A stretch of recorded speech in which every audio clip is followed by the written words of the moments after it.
یہ علم وہ ہے. اب علم کی کیا تعریف بتاؤں؟ قرآن کہہ رہا ہے بسم اللہ الرحمن الرحیم الرحمن علم القرآن خلق الانسان. رحمان وہ ہے کہ جو پہلے تعلیم دیتا ہے پھر انسان کو خلق کرتا ہے. کہ یہ کون سا انسان ہے جسے پہلے تعلیم دی جا رہی ہے, بعد میں خلق کیا جا رہا ہے, بعد میں دنیا میں بھیجا جا رہا ہے؟ کہ دیکھو تو صحیح, 13 رجب کو علی آ رہے ہیں ہاتھوں پر اور آتے ہی کہہ رہے ہیں تورات سناؤ, زبور سناؤ, انجیل سناؤ یا قرآن سناؤ. بتا دیا یہ وہ ہے جو یہاں آ کر نہیں پڑھتے, وہاں سے پڑھ کر آیا کرتے ہیں. توجہ عزیزان, وقت نہیں ہے میرے پاس عزیزان محترم. امامت ہے اور امامت کی پہلی دلیل ہے علم ہونا.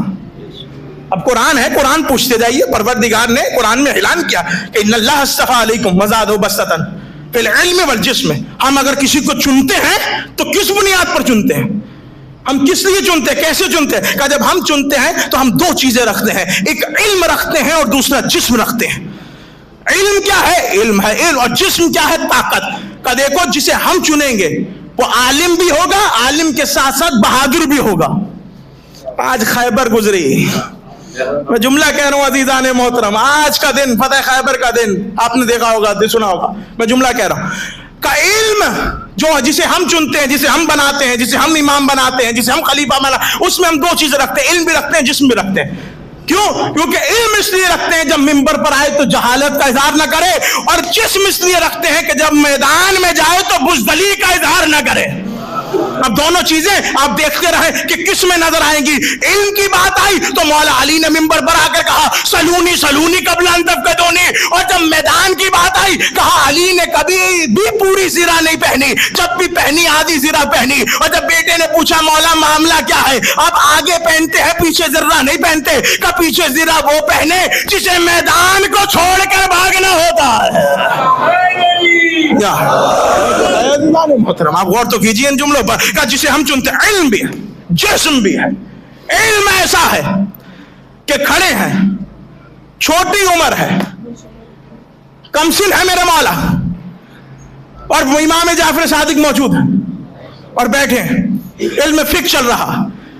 صرف علم فقہ نہیں, میرے مولا کے بابا وہ ہیں کہ جن کی یونیورسٹی میں کتنے علم چل رہے ہیں. کبھی جابر ابن حیان ہے, کبھی کوئی ہے, کبھی کوئی ہے, کبھی فلاسفر بیٹھے ہیں, کبھی کوئی کیمیکل پہ کام کر رہا ہے, کوئی کیمسٹری پہ کام کر رہا ہے, کوئی بیچ پر کام کر رہا ہے, کسی کو بیچ کی طرح سے توحید سمجھا رہے ہیں, کبھی کسی کو کچھ کر کے توحید سمجھا رہے ہیں. ہر ایک کو یونیورسٹی میں, اس لیے ہم کہتے ہیں یہ یونیورسٹی امام حسین امام جعفر صادق جیسی ہے, یہاں صرف شیعوں کا نہیں, ہر ایک کا آنے کو مفید ثابت کیا جاتا ہے. عزیزان محترم میں جملہ کہہ رہا ہوں, جملے پہ غور کیجیے گا. ایک طرح میرے مولا بیٹھے, کیمسٹری فزکس تمام علوم چل رہے ہیں, اور ایک شخص چلتا ہوا مولا کے پاس آیا اور کہنے لگا مولا امام کی تعریف کیا ہے؟ مولا نے کہا امام کی تعریف یہ ہے کہ جو دنیا کے لاہ و لیب میں مشغول نہیں رہتے. امام وہ ہوتا ہے کہ جو کھیلنے کے لیے پیدا نہیں ہوتا, وہ چھوٹا ہو امام ہوتا ہے, وہ بڑا ہو امام ہوتا ہے. اب اس نے دیکھا کہ امام نے تعریف تو کر دی, کہ پھر آپ بتائیے کہ آپ کے بعد امام کون ہے؟ کہ میرے بعد میرا بیٹا امام موسیٰ کاظم امام ہے. جب یہ کہا کہ تو پھر آئیے میں آپ کو دکھاؤں, آپ اتنا علم دے رہے ہیں تو کم از کم اپنے بچے کی تربیت کر دیتے. اب بہانہ ڈھونڈے, کم از کم اپنے بچے کو سمجھا دیتے. یہ آپ کا بچہ کیا کر رہا ہے؟ کہ کیا ہوا؟ کہ وہ دیکھیے تو صحیح, وہ بکری کے بچے کے ساتھ کھیل رہا ہے, بکری کے بچے کے ساتھ کھیل رہا. اب امام نے کہا میں وہاں جاؤں اور اس سے پوچھوں, جاؤ تم ہی اسے سوال کرو. کہاں بیٹھے ہیں عزیزان محترم, توجہ رکھیے گا, جاؤ تم ہی اس سے سوال کرو. کہا مولا میں بچے سے سوال کروں؟ کہا جاؤ تو صحیح, اگر تم سے زیادہ علم نہ ہو تو میری امامت کا انکار کر دینا. وہ چلا, چل کے قریب آیا, کہا یہ کیا کر رہا ہے آپ؟ بکری کے بچے سے کھیل رہے ہیں. کہا دیکھا نہیں تو میں کھیل نہیں رہا, میں اسے سجدہ کروا رہا ہوں, میں بکری کو سجدہ کروا رہا ہوں, میں بکری کو خدا کے سامنے جھکا رہا ہوں. کہا یہ تو آپ بکری کو جھکا کر ثابت کیا کرنا چاہتے ہیں؟ کہا میں ثابت یہ کرنا چاہتا ہوں کہ جب تک جانور سجدہ نہ کرے ہم اسے قبول نہیں کرتے ہیں, تو جب تک کوئی انسان خدا کو سجدہ نہ کرے تو ہم اسے کیسے قبول کر لیں گے؟ کم سن ہے میرے مولا, علم کا دریا جاری ہے, علم کا سمندر جاری ہے.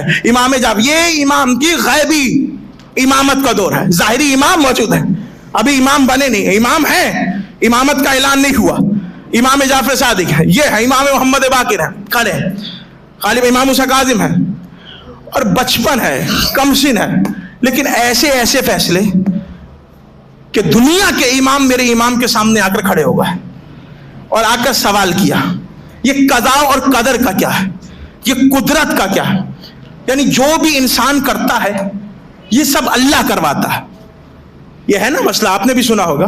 یہ پوچھا تھا ایک امام نے میرے امام سے، کسی کے امام نے میرے امام سے یہ سوال پوچھا تھا۔ کیا سوال تھا؟ سوال یہ تھا کہ یہ قدر اور قضا کا مسئلہ کیا ہے، کہ جو کرواتا ہے، یعنی کوئی بھی نیکی ہو کوئی بھی برائی ہو تو اسے اللہ کی طرف پلٹا دو اور کہو کہ یہ اللہ کی طرف۔ اب امام نے اس کا جواب دیا، امام موسیٰ کاظم 5 برس کے، اور امام موسیٰ جواب دے رہے، امام موسیٰ کاظم جواب دے رہے، اور جواب دیتے ہوئے کہنے دیکھو اگر اللہ شامل ہے گناہ میں تو پھر اللہ بڑا ہے، جو گناہ کر رہا ہے یہ چھوٹا ہے، تو بڑے کو سزا زیادہ ملتی ہے، چھوٹے کو سزا کم ملتی ہے۔ اب جب یہ بات آئی اس نے کہا نہیں، یہ تو نہیں ہے کہ خدا کو سزا ملے گی۔ آپ کو پتہ ہے یہ کیوں نظریہ رکھا گیا؟ ایک معتزلہ فرقہ ہے، اس نے یہ فرقے کیوں رکھا، کیوں مثال رکھی؟ تاکہ یزید کو لعنت سے ہٹا سکے، جو کرواتا ہے خدا کرواتا ہے، یہ سازش تھی اس پہ رکھنے کے لیے۔ اب جب اس نے سوال پوچھا میرے مولا نے جواب دیا، مولا نے کہا دیکھو ایک صورت تو یہ ہو سکتی ہے جو چھوٹا ہے اس کو کم سزا ملے گی، جو بڑا ہے اسے کہا نہیں یہ صورت تو نہیں ہے۔ کہا پھر کیا صورت ہے؟ مولا نے کہا دیکھو بات یہ ہے کہ اللہ نے ہمیں آدھا مجبور رکھا ہے آدھا مختار رکھا، اور یہ عقل دے دی ہمیں کہ اس عقل کے ذریعے سے ہم فیصلہ کریں کہ کیا غلط ہے اور کیا صحیح ہے۔ اور دیکھو ایسا بالکل نہیں ہے کہ اللہ نے تمہیں مکمل محتاج بنایا ہے، اور ایسا بھی نہیں ہے کہ اللہ نے تمہیں جو ہے مکمل مختار بنایا ہے، خلقت میں تمہارا اختیار نہیں ہے۔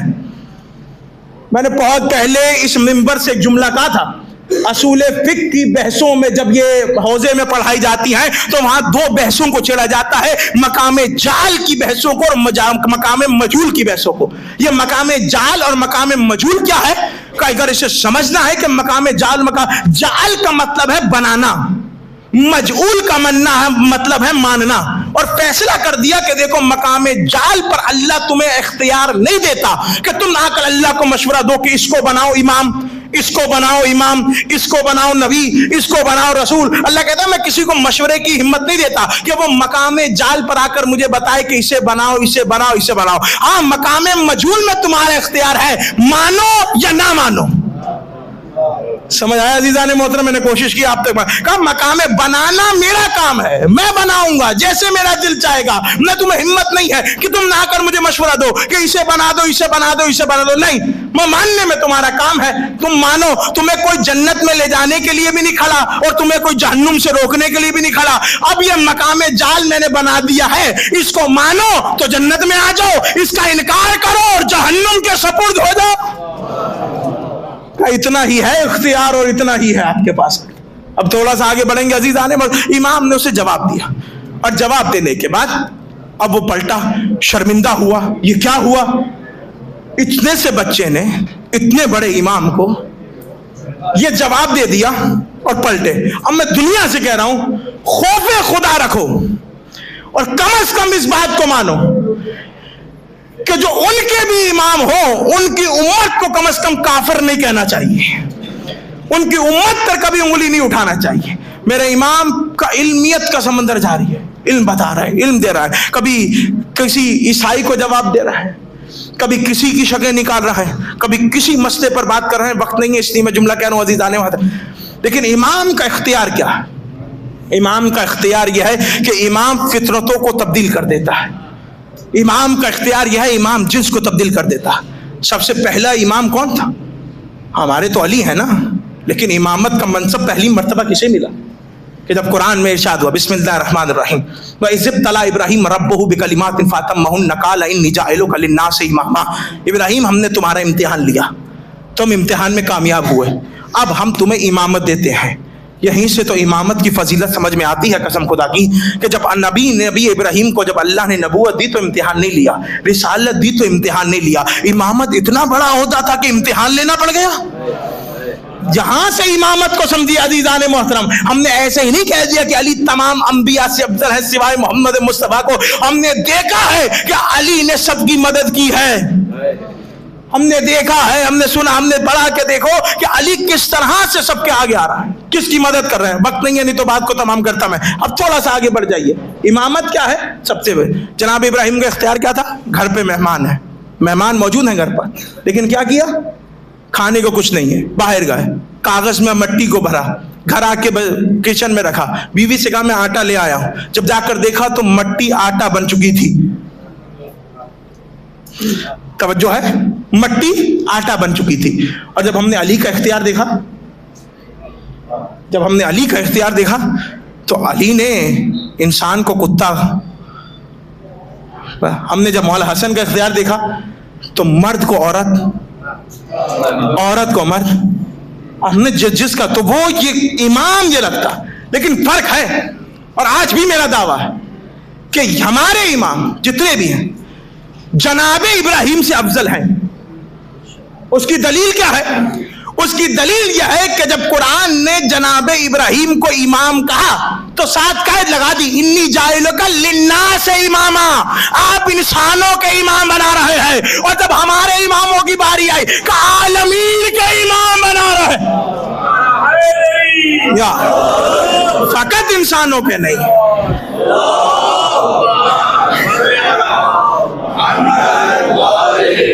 فقط انسانوں کے نہیں, یہ بدلنا جانتے ہیں, رسول کی سیرت پر چلنا جانتے ہیں.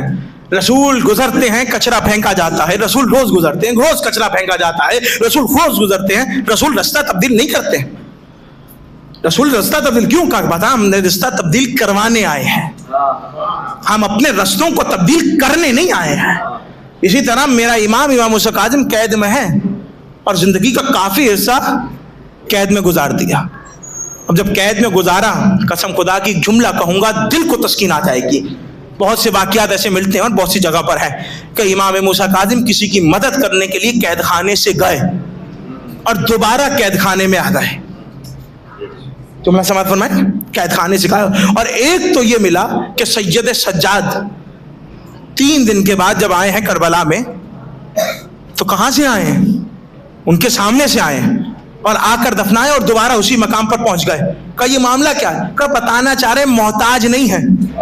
کہاں بیٹھے ہیں عزیزان محترم, میں جملہ کہہ رہا ہوں, بتانا چاہ رہے ہیں محتاج نہیں ہے, بس مشیت کے قائل ہیں, مشیت چاہتی ہے اس لیے ہم نے گزارا, ورنہ یہ تمہاری بیڑیاں, یہ تمہاری زنجیریں ہمیں روک نہیں سکتی ہیں, یہ سلاخیں ہمیں روک نہیں سکتی ہیں. اب میرے مولا ہیں قید خانے میں, اور اب وہ ہارون ہے, ہارون رشید ہے, وہ بہانے ڈھونڈ رہا ہے کس طرح مولا کو قتل کا بہانہ بنایا جائے.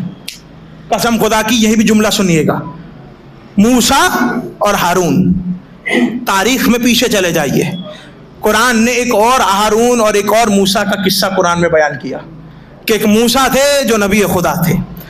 وہ جب چلے اللہ کی تبلیغ کے لیے تو اللہ نے کہا جاؤ فرعون کے دربار میں تبلیغ کرو.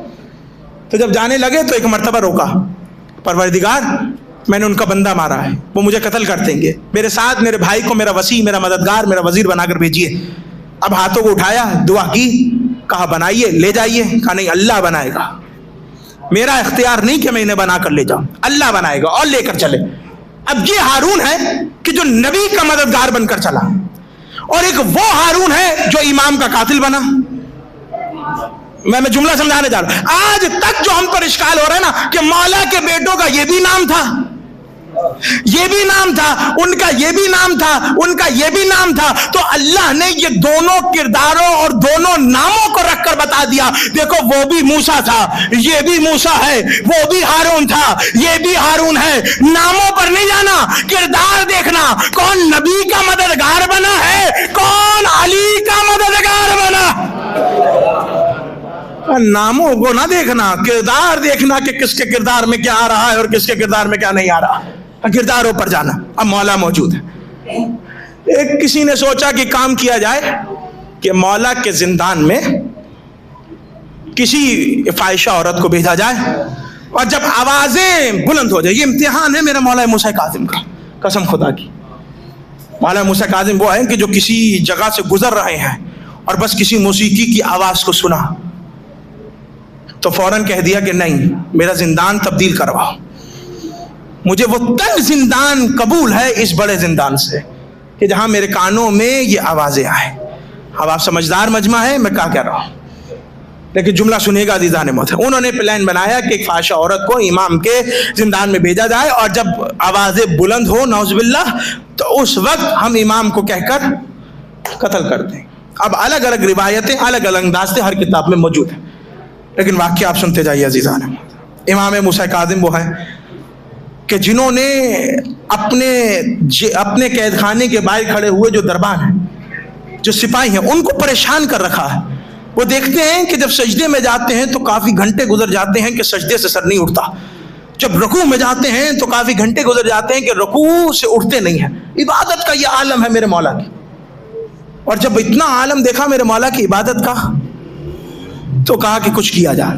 اب اس خاتون کو اندر بھیجا گیا، باہر سے تالا بند کیا، قفل کر دیا اور چلے گئے، اور ساری رات انتظار کرتے رہے کہ ابھی کوئی آواز آئے، ابھی کوئی آواز آئے، ابھی کوئی آواز آئے، ابھی کوئی آواز آئے۔ توجہ کیجئے گا آخری جملے، ابھی کوئی آواز آئے۔ جب یہ سوچتے رہے عزیزان محترم کہ ابھی کوئی آواز آئے، تو اب جب صبح آ کر دیکھا تو کیا دیکھا؟ ایک طرف میرا امام سجدے میں ہے، دوسری طرف وہ کنیز سجدے میں۔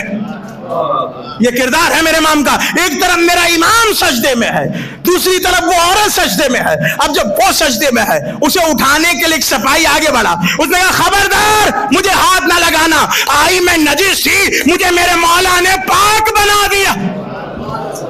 آپ کردار دیکھ رہے ہیں عزیزان محترم، آئی میں نجس تھی، میرے مولا نے مجھے کردار پاک بنا دیا۔ کہا کیا کیا جائے؟ ہارون کے سامنے شام، کہا تجھے کس کام کے لیے بھیجا تھا؟ تو نے کیا کیا ہے؟ تو سجدے کیوں کر رہی تھی؟ تو رکوع کیوں کر رہی تھی؟ کیا معاملہ ہے؟ کہا میں کیا کروں کہ میں چاہتی تھی کہ موسیٰ کاظم رکوع سے سر ہٹائے اور میں ان کی طرف راغب ہوں اور وہ میری طرف راغب ہوں، لیکن جب انہوں نے ایک مرتبہ دیوار میں شگاف پیدا کیا، کہاں بیٹھے ہیں عزیزان محترم، دیوار میں شگاف کو پیدا کیا، جب دیکھا شگاف ہوا تو میں نے دیکھا زمین سے لے کر آسمان تک کے رستوں کو کھل گیا، اور جنت کی ایسے حوریں جو امام کی مشتاق تھی، جنت کے ایسے غلمان جو امام کے لیے انتظار میں تھے، جب میں نے یہ حسرت دیکھا اور جب میں نے ان کا نور دیکھا، اور نور دیکھ کر میں نے جیسے ہی کلمہ پڑھا تو مجھ پر پتہ نہیں کیسی کیفیت طاری ہوئی کہ میں سجدے پہ سجدہ کرنے لگی اور اپنے امام کا شکریہ ادا کرنے لگی۔ اب ہارون نے یہ کیا، اٹھا کر اسے کسی اور جگہ پہ رکھ دیا کہ دیکھو اس بات کو زندان سے باہر نہ جانے جائے۔ یہ دنیا کے بنائے ہوئے ہمیشہ یہ چاہتے تھے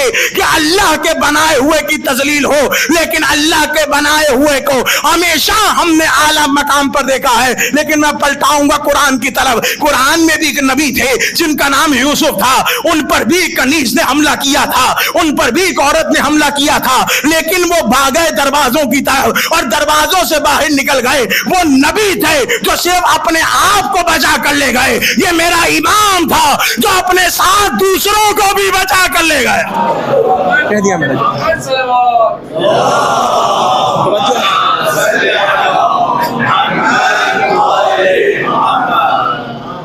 یہ میرا امام تھا قسم خدا کی، کہ جو اپنی فکر رہی، اپنے ساتھ دوسرے، انہوں نے صرف اپنے تقوی کو دیکھا، اپنے معیار کو دیکھا، مولا نے اسے بھی تبدیل کر کے رکھ دیا کہ جو میرے مولا کے قریب آیا۔ جملہ کہوں گا، اب ایک وقت وہ آیا کہ سندھی بن شاہک کے قید خانے میں ہے میرا مولا، اور کوئی آیا، مولا نے کہا دیکھو مولا ہے، اور کسی کو دکھایا، اس نے دیکھا، دیکھنے کے بعد حیران ہوا، کہنے لگا تم کہہ رہے ہو اس زندان میں مولا ہے، لیکن مجھے تو ایسے لگ رہا ہے جیسے کوئی سفید چادر پڑی ہوئی ہے۔ کہنے لگا غور سے دیکھو یہی تمہارے مولا ہے۔ اور جب یہ کہا کہ غور سے دیکھو یہی تمہارے مولا ہے، جب دیکھا کہا مولا بھوک کے مارے، سندھی بن شاہک نے بڑا ظلم کیا ہے میرے مولا پر، 3 سے 4 زندانوں سے میرے مولا کو نکالا گیا، کیونکہ جو میرے مولا کے فضائل سنتا تھا، جو میرے مولا کا معیار دیکھتا تھا، وہ اپنے ظلم کو کم کر دیتا تھا۔ اب سندھی بن شاہک نے کہا کہ نہیں، مجھے ان کا یہ نہیں دیکھنا ہے اور مجھے ان پر ظلم کرنا ہے۔ وہ کھانا بھی کم دیتا تھا اور دیکھا بھی اور ظلم بھی ہر طریقے سے کیا، اور کافی ذاکرین سے یہ سنا ہے کہ زندان اس نوعیت کا تھا کہ زندان میں نیزے لگے ہوتے تھے، جب رکوع میں جاتے تھے کبھی کوئی نیزہ لگتا تھا،